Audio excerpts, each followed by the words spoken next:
Hi everyone. Panadura கடலிலே 2 சிறுவர்கள் கடல் அலையில் அடித்துச் செல்லப்பட்டு உயிரிழந்த சோகமான சம்பவம் பதிவாகியுள்ளது. நேற்று மாலை 5 பேர் கடல் அலையிலே அடித்துச் செல்லப்பட்ட நிலையில் 3 பேர் காப்பாற்றப்பட்ட நிலையில் 2 சிறுவர்களே உயிரிழந்துள்ளனர். முகமது இர்ஃபான், யாசிர் அகமட் என்ற 2 சிறுவர்களே இவ்வாறு உயிரிழந்துள்ளனர். என்றாலும் இதுவரைக்கும் அவர்களின் ஜனாசாக்கள் மீட்கப்படவில்லை. இது தொடர்பாக பார்ப்பதற்கு முன்னர் தனியொருமை யூடியூப் சேனலை சப்ஸ்கிரைப் செய்யாதவர்கள் சப்ஸ்கிரைப் செய்து உங்கள் ஆதரவை வழங்குங்கள்.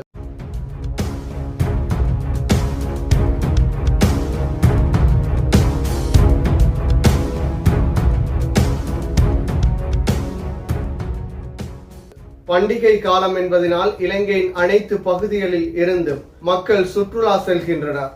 இவ்வாறு சுற்றுலா செல்பவர்கள் விபத்துகளில் சிக்கும் நிலைகளும் ஏற்படுகின்றது. ஒவ்வொரு வருடமும் நீரில் மூழ்கும் சம்பவங்கள் தொடர்ச்சியாக இடம்பெறுகின்றது. அவ்வாறானதொரு சோகமான சம்பவமாக பாணந்துறை கடலிலே 2 சிறுவர்கள் கடல் அலையில் அடித்துச் செல்லப்பட்டு உயிரிழந்த சோகமான சம்பவம் பதிவாகியுள்ளது. மிக பெரும் அலை ஏற்பட்ட நிலையில் 5 கடலிலே அடித்துச் செல்லப்பட்டுள்ளனர். என்றாலும் கடற்படையினர் பாதுகாப்பு படையினரின் உதவியுடன் 3 மீட்கப்பட்டிருந்தாலும் 2 மீட்க முடியாத நிலை ஏற்பட்டது. அவர்களின் ஜனாசாக்கள் கூட இதுவரைக்கும் மீட்கப்படவில்லை. நேற்று மாலை 5:30 மணி அளவிலே பாணந்துறை கடலிலே இந்த சம்பவம் இடம்பெற்றுள்ளது. பண்டாரகம அட்டுலுகம பிரதேசத்தை சேர்ந்த 2 சிறுவர்களே இவ்வாறு காணாமல் சென்றிருந்தனர்.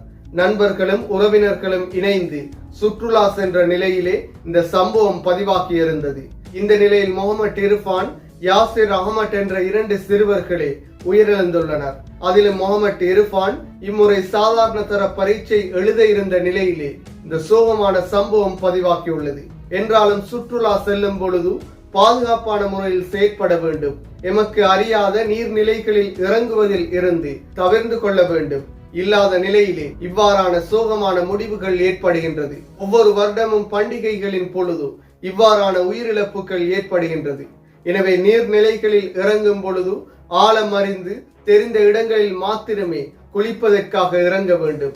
இல்லாத நிலையிலே இந்த சம்பவங்கள் பதிவாகின்றது. எனவே கடலிலே குளிக்கும் பொழுது நீர்நிலைகளில் குளிக்கும் பொழுதும் அவதானமான முறையில் செயற்பட வேண்டும்.